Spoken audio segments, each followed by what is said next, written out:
A peace and blessings to you. My name is Jere D. I am the EntreMusician, and so are you. But so is this wonderful brother who's sitting to the left of your screen. In fact, this is the second time that he's graced our platform. We love him so much. We honor him. And we have to say he is at the level of the ultra EntreMusician. That's 3-time Grammy award winning, tons of other accolades that we're going to walk through. But this is Doris Hines of the Sounds of Blackness. But before I say hello, I was thinking about this from our last conversation, and it's like I love this brother so much. I honor him so much. I actually wrote it down. It's like, Doris Hines, how I love thee. Let me count the ways. There are 5 ways that EntreMusicians can really learn from Doris Hines. First of all, number 1, I love this brother, and I wrote it down, you see, because he is the most transparent, truthful, honest brother in the music industry today, and that's a very rare find. Number 2 is his knowledge and history of people, particularly an African people of the diaspora, is impeccable. So you want to know about Black history, you need to know Doris Hines. Number 3, Gary, your ability to take the knowledge of our people and to create rhythms and a sound that remains contemporary and relevant provide ample training ground for EntreMusicians everywhere. Number 4, your body of work has touched the world, and that is global, but you remain humble, you remain sensitive and accessible to regular Joes like me. I love you for that, bro. Number 5 is you never, ever, ever stop, and you just keep the motivation flowing. So that's 5 reasons why I love Doris Hines. Well, on behalf of Sounds of Blackness, my brother, we love you right back, and we appreciate everything you said, and it only happens by the grace of God, by the dedication of wonderful singers and musicians in the Sounds of Blackness. And the third component is the support of people like you. There's a scripture that says, how will they hear without a preacher? Well, when it comes to music, how will they hear without a DJ, without a radio station? We can make all the music we want, but without people like you, Brother Jere, the people won't hear it. So I ain't got a whole lot of sense, but I got enough to know that. So I thank you. We send that love right back to you, my brother. We receive it, man. We really do, man. I am not going to ask you any of the questions that I asked in our last conversation because I wouldn't want to deprive our people of going back, and if they haven't listened to that, to listen to it and hear all of the things that I talked about, the knowledge, the music, where you've been, where you're going, and everything that is relevant about not only the Sounds of Blackness, but Doris Hines. But the one thing that I want to do, Gary, is I want to get personal and I want to go deeper because our last conversation, you actually had me do some homework, and that is on the legacy and life of your wonderful mother, Doris Hines. Yes. Oh my gosh. The video, and I'm going to put a link to that video in the show notes of this podcast, but she was 90 years old, and she was there in Minneapolis, and you were at the piano, and you had a band, and she was being interviewed, and she was doing songs at 90, and it was a beautiful display. What I want to ask is, what does it mean? There's 6 children. She is absolutely doing her thing. What does it mean to grow up in a household of such a stellar talent and artistry? What does that mean? Help us understand that. Yes, sir. Well, it was a phenomenal experience, my brother, as your question wisely implies and infers. Mom, was a force of nature. We can still feel her spirit. My sisters and I talk about that all the time. Mm-hmm. And just like we feel the spirit of our ancestors, we just have to be receptive to it. But I won't go off on a tangent there. But you're going to have to, because that's why we're here. Okay. Oh, okay. Yes, sir. But growing up in Yonkers, New York, so shout out to my hometown, Yonkers, long-term resident here in Minneapolis, but still got mighty love for Yonkers. Grew up in the same projects as DMX and Mary J. Blige, slow bomb projects, right in the hood. So, got that pride of Yonkers. But mom, her mom was from Kingston, Jamaica. And so you had, you know, that Jamaican pride and blood mixed in with a New York attitude, and that was an unstoppable force. My brothers and I, rest their souls, loved the drums even as small kids. And we would take out mom's pots and pans and start beating on them. Now, any other household, it would have been, give me that noise. Okay, cut it out. Mom was like, nope, you all play until your heart's content. And as I think about it now, I'm sure it was obnoxious and loud and annoying, but she was still encouraging. In fact, what she did with that, Brother Jere, is she and my dad took us to the only black drum corps in Yonkers, the Samuel H. Dow American Legion number 1017. And you know, they were all grown men. We were the only adolescents there, my brothers and I. But Brother Johnny Stewart taught us the drums, and all that was with mom and dad's encouragement and support. Now they did later get us rubber drum pads, you know, when we were actually learning. Quiet it down just a little bit, right? Yeah. Not nearly the volume of the pots and pans, but still encouraged our practicing every day. And being in that environment with mom practicing her jazz vocals, and being in to use a current term, a multi-ethnic neighborhood. There was Jewish, German, Irish, Italian, Jamaican, Cuban, Greek, and then all of those music styles would be emanating from the windows on hot summer nights. So it was a real potpourri of music. And then just coming back to mom to end up the answer to your question, my brother.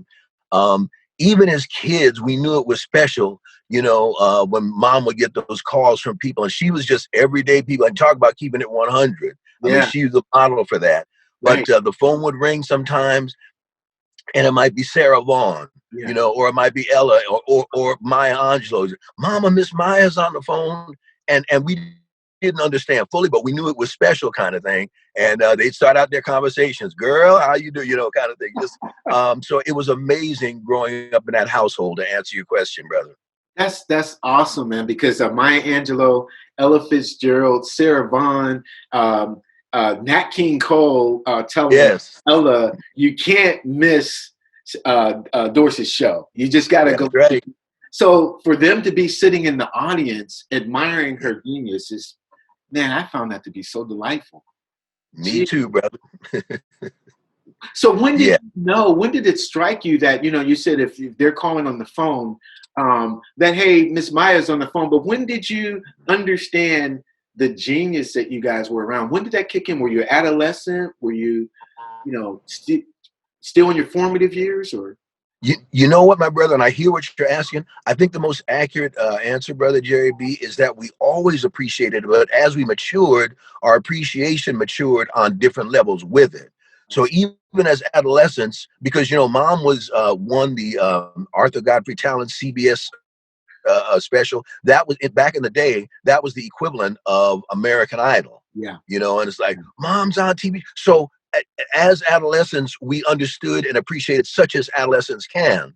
And then that just elevated and increased into our teens and then into our adulthood kind of thing. So it was always there. I think is most accurate to answer your question, brother. But just as we matured, it matured with us. It deepened. So now, but the Arthur Godfrey, so she had tried out for that 17 times. She auditioned 17 times. That's That's right. That's that Jamaica, New York, right? See what I'm saying? That's right. And look, wasn't no cars. She would catch the bus to catch the subway, the train, you know, and occasionally would take me with her, you know, just here I was, you know, a little toddler kind of thing. But yes, 17 times, brother. Talk about never say die. Yeah. Now, was your father musical as well? Was he a musician or singer? To a degree. In fact, they met there was a black youth choir in Yonkers, actually in Neperhan, which was an all-black community in Yonkers at the time.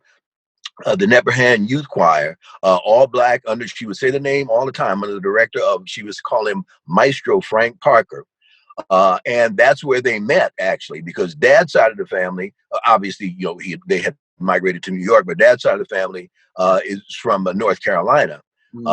And, you know, so they met in the Frank Parker Black Youth Chorale there in Neperhan in Yonkers. And like they say, the rest is history.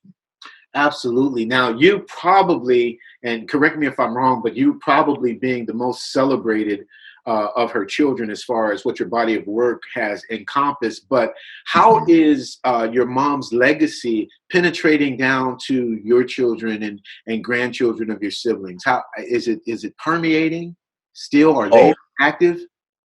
absolutely. You know, mom's legacy and heritage clearly and demonstrably lives on in all of us, brother Jay. Great questions, too, by the way. Even like I say, the grandkids, the grand nieces and the grand nephews, as well as the nieces and nephews, always talk about. Now, we had nicknames for her. She would always zoom around, so we would call her Zoom. So Grandma Zoom. You know, they always to this day. In fact, one of my nieces texted me last night. She lives out in Connecticut now, back to the East Coast, and she was talking about some things that she remembered from Grandma's So, but also, brother Jerry, even up into her late 80s and the 90s, as you said, she would regularly. I would bring her. She would insist on attending a Sounds of Blackness rehearsals or vocal rehearsals. Wow. And so, she became such a fixture, and she was hearing everything, kind of thing. And so, and she would impart knowledge, to sounds, sometimes during the rehearsal, sometimes after on the way out. Yeah. And so it was legacy, but it was also direct contact in terms of passing her heritage on. Wow. Wow. Well, Yeah, man, thank you for sharing her with us. And like I said before, just because of our conversation last time, several months back, it allowed me to do some homework on her and on just her career. First Black woman on a national TV commercial for the Northwestern Bell Phone Company. Right? that's right. Now known as AT&T. That's right. And I'm glad you bring that up. But yeah, that's a true story. And you know what? In some states, they wouldn't even play it. Okay. In fact, you think that would just be Mississippi and Louisiana. No, one of the states to not play it was North Dakota. Really? Right, border state of Minnesota. So yeah, so she's always been also. I would be remiss if I didn't say politically conscious and socially conscious in terms of our people. So that came from mom as well and dad too. Yeah. Yeah, So your history of our people, that was homegrown then. That was mother and father absolutely. letting you know exactly where you came from, where you should be Yeah. going. Yes, absolutely. And being proud of our heritage, of then the physical aspects of our hair, of the darkness of our skin. Because back in the day in Yonkers, New York, I mean back in the day, it was more offensive. So we thought to be called instead of being called, we call it nigger all the time, Yeah. but to be called a black nappy-headed African, that was really fighting words. So Is that right? mom, yeah, Wow. yeah. So you see the colorism is in there, and Mhm. then the whole anti-nationalist thing in terms of trying to minimize Africa. But mom said no, taught us no about pride in our African heritage, and of course that was directly related to her Jamaican roots and stuff as well. Yeah. And she always taught us and imparted to us Black history and social consciousness, and took us to when they were. I'm sure you've seen the old footage of our parents picketing Woolworths when Woolworths was segregated or separate treatment kind of thing. Yes. To take us down there to pick, mom, what's a picket? We're going. That's what we're gonna be picking too, baby. So and would explain, in a way that I can understand. So it's all there. That's incredible. Now you know what you're Yeah. doing. You do this all the time. So I got several questions that I said this is what I'm going to ask, and then you push buttons that I have to ask other questions. Let's because uh, the N word was so offensive. There's a couple things here, and I want your perspective because I know that you will give us the truth. You will give us balance, and you will be very Yes. transparent in your answers. So, with respect to being called the nappy-headed African, Black African. Black, Yep. Black African. Now, was that and the N word? We know that came primarily from our white counterparts, but was that Right. offensive when other Black people would say that to you? I mean, you would have this class distinction amongst black people, would other black people use those words as weapons against uh, other blacks? Okay. The N word, my brother. Uh, two different uses. Mhm. With the majority culture, Nigger. But back in the day, before hip hop gave it away to the world, my nigga was. I mean, that was in-house members of the club That was term of endearment. Yeah. right kind of thing. Yeah. And in terms of black nappy-headed African, we generally wouldn't go there. That would generally be from our white counterparts, kind of thing, trying to offend us and push buttons. I You see. know, yeah. But of course, we New York street attitude, and rhyming ain't nothing new in New York and in our culture. Right. Uh, well, you know what? When they would call us, black this and that, we would say we're the best and we got proof. The blacker the berry, the sweeter the juice. You, you, so Yeah. it was Yeah. always gonna be something, before the fight broke out, when you signified and whooping kind of thing. But yeah, despite those types of encounters occasionally, Yeah. like I say, mom and dad, taught us that pride. Yeah. Yeah. Yeah. Absolutely. I've heard this, and I've heard two different spectrums of the N word being the term of endearment, and then it being detrimental to us, or being used as a weapon. And you can have two camps of black Right. people saying, "Well, no, you shouldn't use it at all," which Right. I will give respect to and understand. And then some, because even in my own family, we could just roll up and go, "Yo, my nigga, what's up?" Right. You know what I mean? Right. So I understand both sides of it. And just to speak, and I don't want to delve into a political conversation. I really don't. But Yeah. because of the recent, um, you know, activity of the Black Lives Matter, with Right. respect to black people who are on all sides of it, or let's just simplify it and say two sides of it. There are some of us who say, well, all lives matter, and we should be inclusive as to what everyone wants. And without, again, the political narrative pasted to Right. it, then there are some people who says, no, there should be a priority. Even to the extent that I found myself at the gym last Tuesday morning, kind of debating kindly with a white counterpart that I felt that all lives matter, because that's just my makeup. I understand, Mm-hmm. but he's telling me, a black man, no. And I thought, this is pretty curious that my counterpart can be telling me what my priorities should be. Where is Gary Hines on that? Again, leaving the politics out, but the narrative of Black Lives Matter versus all lives Well, it's a matter of perspective and how you hear or don't hear what that phrase means. matter. Yes, sir. Okay. Yes, sir. In fact, one of our national nuns, Sister Mary, put it most. She's Caucasian. Put it most succinctly. She said, "We wouldn't have to say Black Lives Matter if for 300 years they didn't." So, in the bottom line, of course, we know all lives matter, but that's not what we're saying. It Right. would be like if I came to your birthday party, everybody's having a good time, and I said, "Wait, I have a birthday too." It's like, no, we're dealing with you today, kind of thing, And it would be like Sure. if you and I were at a breast cancer fundraiser, and someone said, "What about colon cancer?" It's like they would never do that. So it's about the understanding that Black lives have not mattered equally. Yes.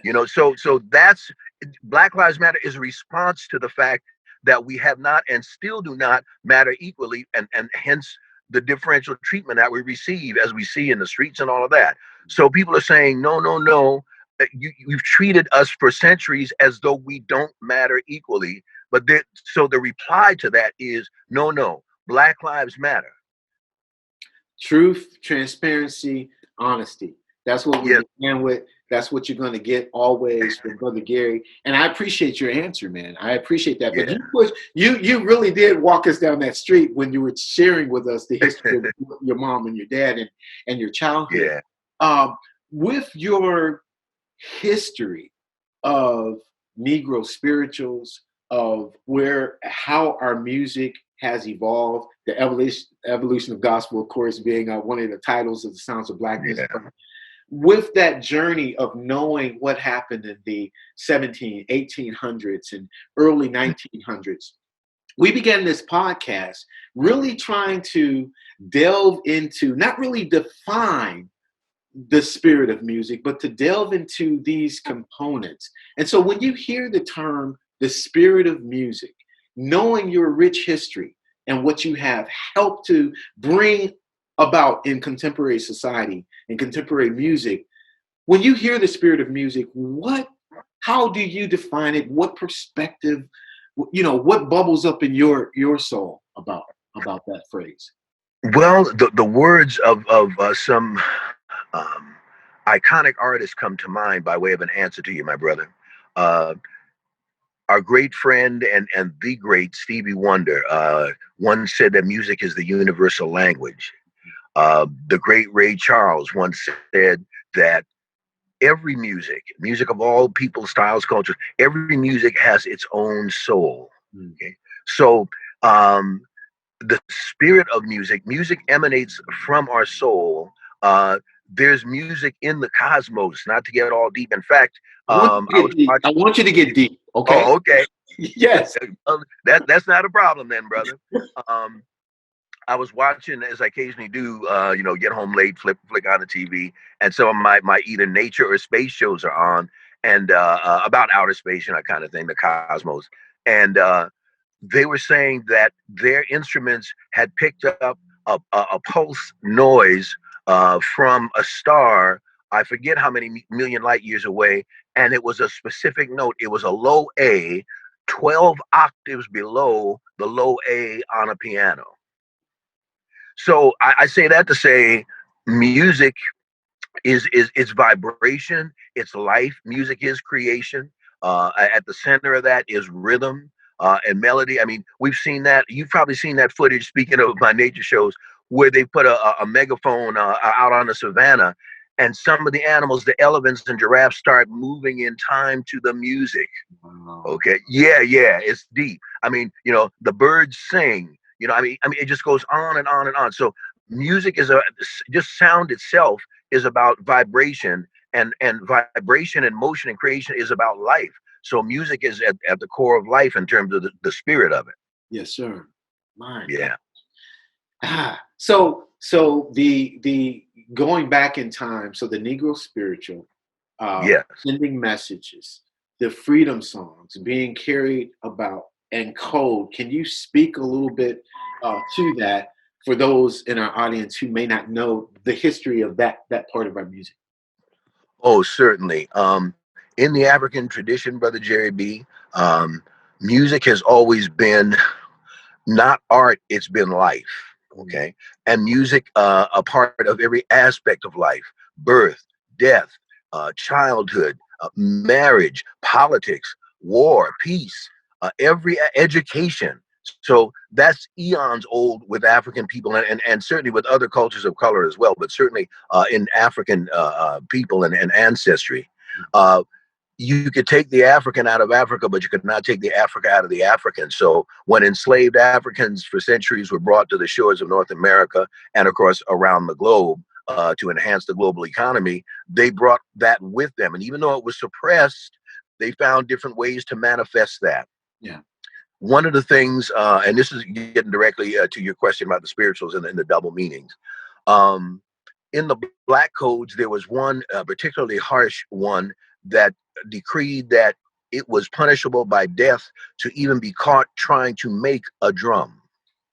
Okay. Because the slave master feared, they knew that the drum was communication for us. Okay. So that was the first cell phone. So, we were, of course, ahead of our time, kind of thing. Right. Right. So the slave master forbade that, the making of that was punishable by death. But what did we do? We turned the body into the drum. That's where ham boning comes from, making the body the drum. Okay. And then in terms of the double meanings, we've always had to do that as a people, as a survival mechanism. Some people mistakenly think that that's a folklore about the double meaning, but no. You can read, I can give you specifics.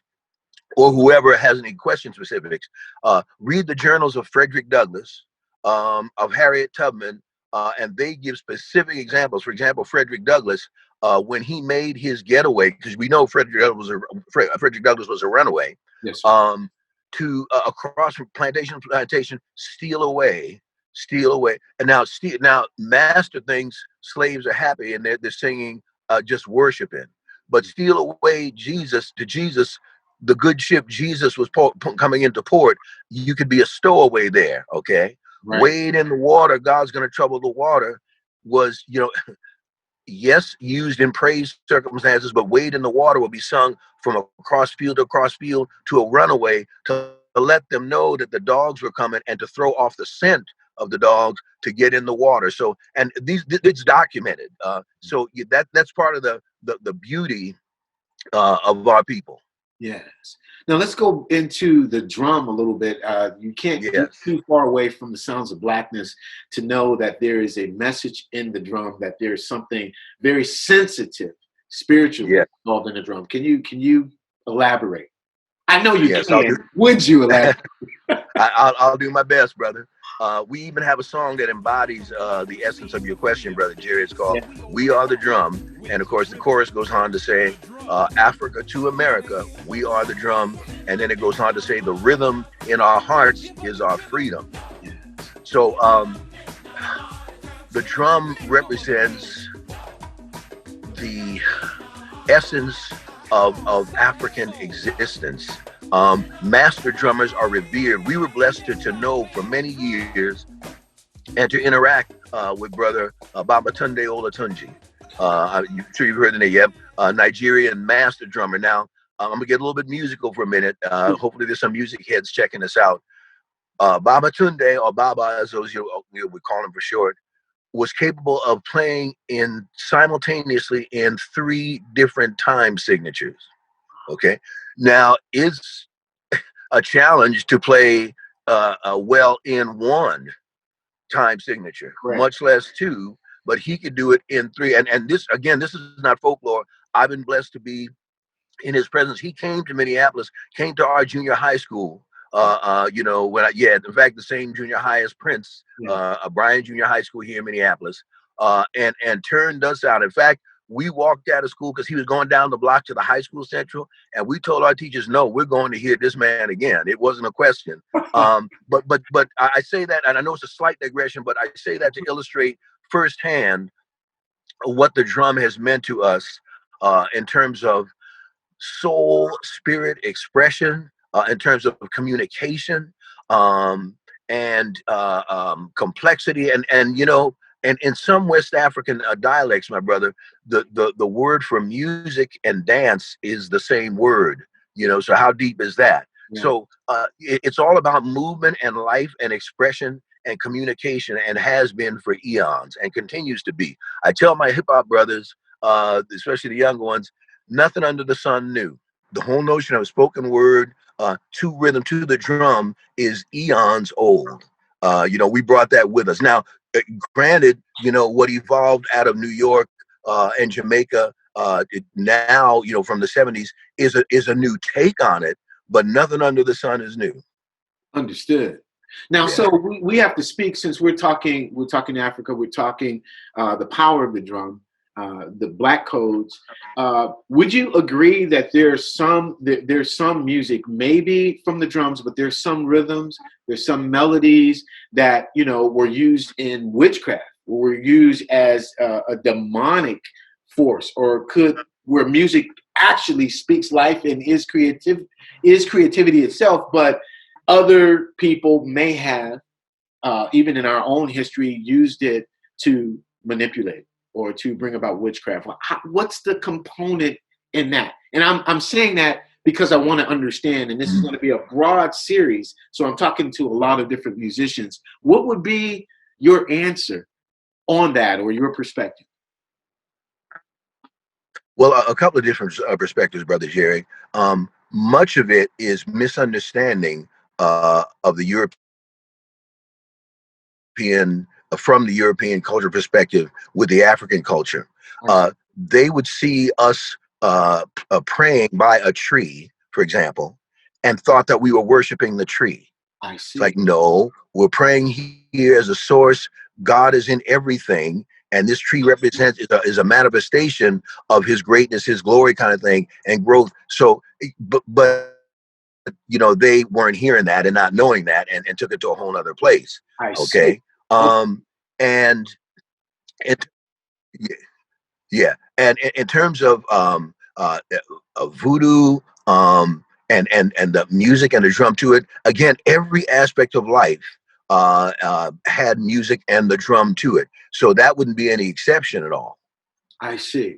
Because, I think we touched Mhm. on this in our last conversation because, of course, I mean, there's positive and negative. So where Sounds of Blackness were bringing light to a situation, especially in those mid-90s, we had a culture of music from our own people that was really speaking death, that was really promoting a different lifestyle that would not be to the good of not only our people, but any people. You understand what I'm saying? So in using music as a Exactly. vehicle to do In that, fact, we get told, I certainly do. So, we hear all the time, and when that discussion comes up, Brother Jerry, um, how optimistic was literally a breath of fresh air in the early 90s, because the airways were filled with gangster rap, in action, most of them in minor keys, just that whole thing. It was so preeminent and so predominant, that, again, people say that optimistic was literally and figuratively a breath of fresh air. It was in a major key.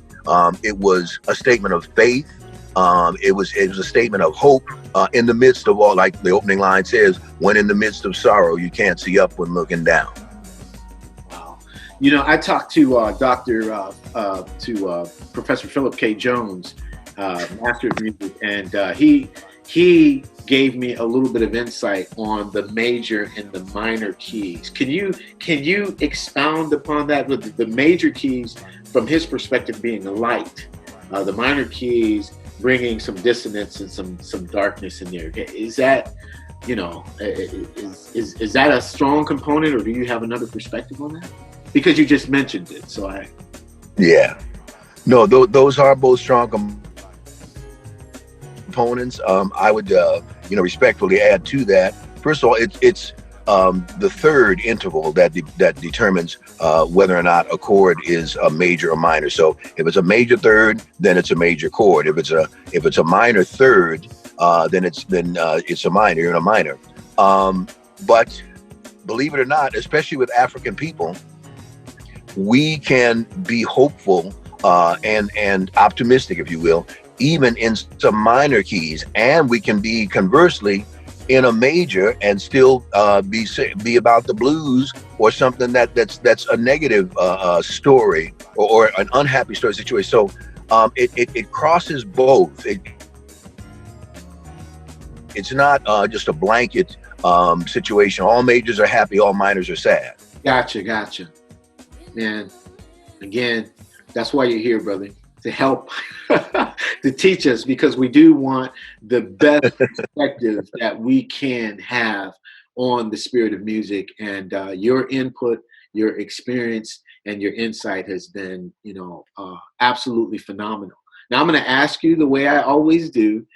Was there a question you thought when I posed this conversation to you that I was going to ask or should have interjected, and you thought he didn't hit it? How come you didn't ask this question, Jere? What is the answer to that unspoken question?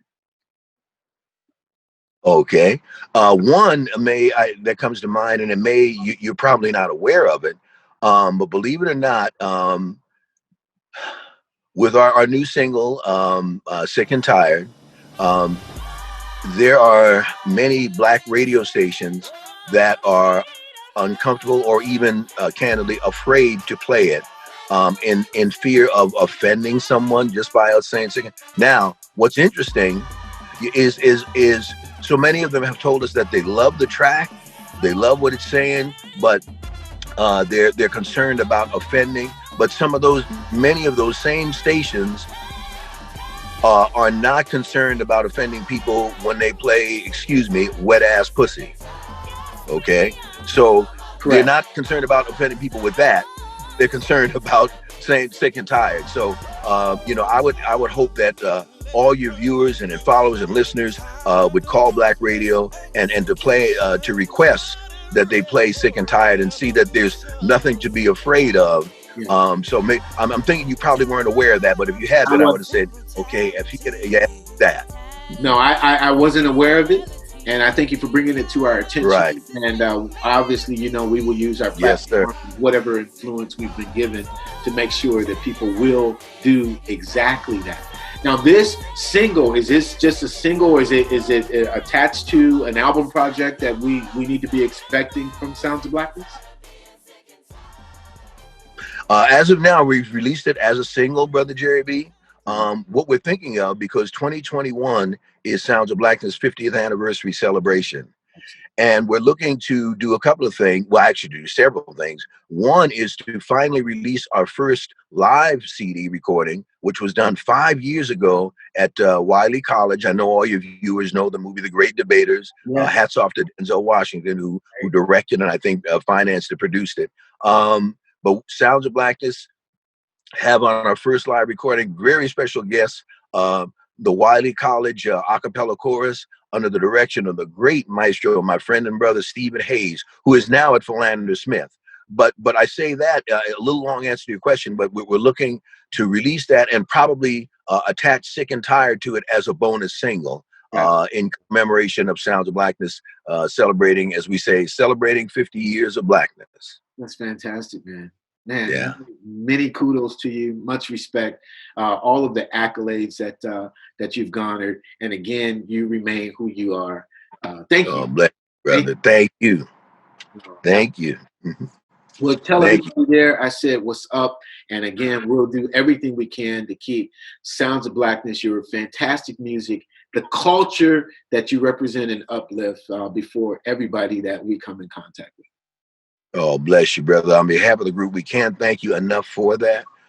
Sounds of Blackness singers and band. Sometimes our band gets a little overlooked, but we want all your viewers to know that great instrumentation that you hear on our records and our live performances, that's not hired help. Our band members are our longtime members, almost all of them, as full-fledged Sounds of Blackness members. And so shout out to our band. Shout out to the band. Shout out to the drummers, for real. Yeah. And everybody who keeps Sounds of Blackness on the stage and in the studio. Let me ask you before you go about Sister Ann. Now, will Sister Ann Nesby be joining you on the 50th? Oh, absolutely. We definitely want this project to have a nostalgic feel. I mean, how could it not if we're commemorating 50 years kind of thing? So, and even though Ann has embarked on a solo career, successful one for, oh my God, 20 years or so now, she invented the saying, once a sound's always a sound. So, and she would want me to say that. And I'm sure she would also want me to send love to you. Oh, thank you. Thank you. Tell her and these parts, she is the second coming of Aretha Franklin. Always. That's right. That's right. We love her so much, man. Well, bless you. Yeah, so do we. We so appreciate your time. We appreciate who you are and what you represent to music. Thank you for insight on the spirit of music, and I'm sure that's going to add to the conversation. Couldn't do this. I mean, the whole podcast series would be done if Gary Hines couldn't join us. Oh, my goodness. Yeah, your insight is definitely important. We'll be talking to some people around the world about this aspect and just getting a holistic perspective on the spirit of music. Well, people, my friends, I don't call you my followers. We're all in this together. We're all musicians. You've heard from one of the best in the music industry. And again, if you didn't see our first conversation, I'm going to link to that even here. You got to see Doris Hines performing at 90 years old. You got to hear the interviews and have her walk through her story. Thank you to Brother Gary Hines. Thank you, brother, for lending us your time and your experience. Oh, all praise to God, my brother. And again, thank you. We love you like gumbo. I love gumbo. That's a lot of love, right? It's a lot of love, a lot of flavor. Yes, sir. Well, peace and blessings to you. My name is Jere B. I am the EntreMusician. That's Gary, the ultra EntreMusician. So are you. We'll see you next time. God bless.